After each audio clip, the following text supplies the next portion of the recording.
Welcome to Module 3. This is going to be a rather short intro, so let's get to it. Here, why the search for the perfect system will never be successful. Why do you suppose that is? I mean, there are economic systems where government controls everything at one extreme, and when markets control at the other extreme. It's because no matter what economic system you're running, there's still scarcity. No economic system, which is a system of rationing scarce resources, is going to get rid of scarcity itself. There will always be trade-offs and opportunity costs, and no system will get rid of that.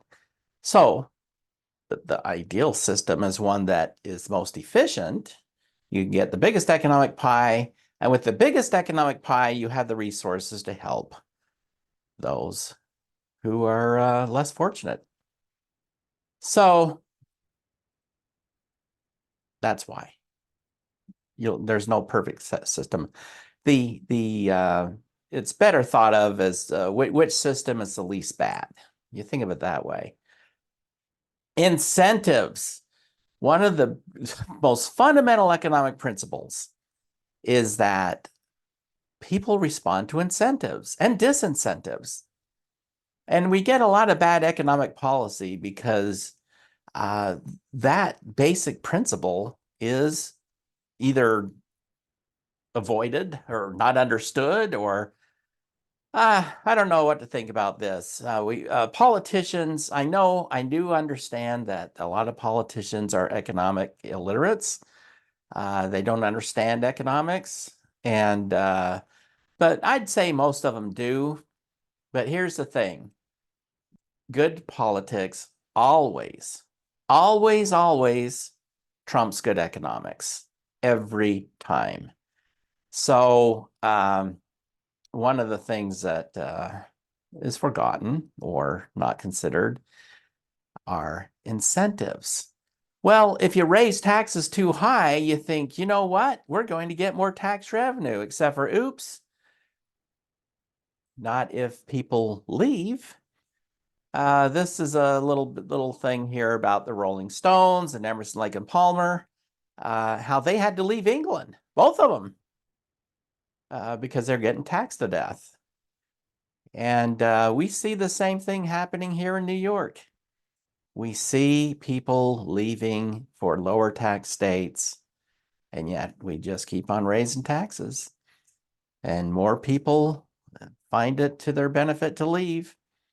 So you just can't, we might tax everybody out of here if we're not careful. So anyway, interesting little bits there.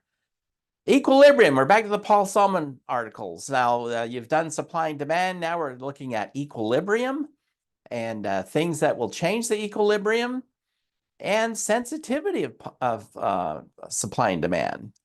Elasticity, how sensitive quantity supplied is to changes in price, how sensitive quantity demanded is, changes in price. Okay, the class discussion. Again, we're dealing with scarcity. That's why there is such a thing as economics. And it's about the trade-offs that scarcity imposes upon us.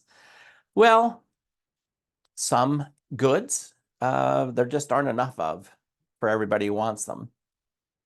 So you can ration them by price. I guess you could raise the price to the point where only those who could afford it could get in.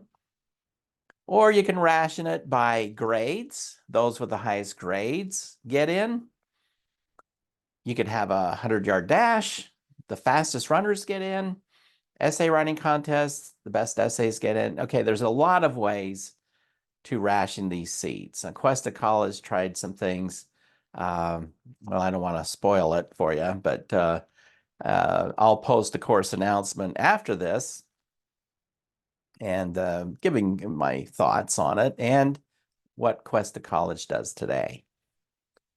Okay, here's the Connect assignments, chapter 3 there, and Economics USA, supply and demand, some interesting case studies there. My favorite is the last one, the third one on Jordache jeans.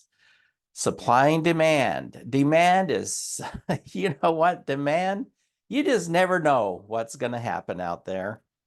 And in when was that? The 80s, a jean company called Jordache came onto the scene, and they became the cool thing, and demand went through the sky.